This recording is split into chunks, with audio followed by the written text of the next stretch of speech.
નમસ્કાર દર્શક મિત્રો, શિનોર સમાચારમાં હું મેઘા અગ્રવાલ આપનું હાર્દિક સ્વાગત કરું છું. આપ જોઈ રહ્યા છો શિનોર સમાચાર. નજર કરીએ આજના સમાચાર પર. શિનોર તાલુકાના ટિંગલોદ ગામેથી એક દુઃખદ ઘટના સામે આવે છે, જ્યાં એક વ્યક્તિ તળાવમાં ડૂબી જતા મોતને ભેટ્યો હોવાનો બનાવ બન્યો છે. ઘટનાની જાણ થતાં જ કરજણ ફાયર વિભાગ તાત્કાલિક ઘટના સ્થળે પહોંચી કામગીરી હાથ ધરી છે.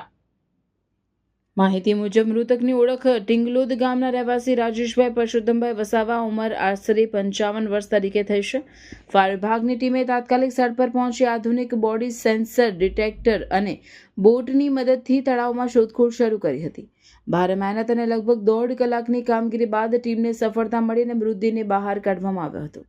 આ બાદ મૃતદેહને સરપંચ તેમજ પરિવારજનોને સોંપવામાં આવ્યો હતો. ઘટનાને પગલે ગામમાં શોકનો માહોલ છવાયો છે.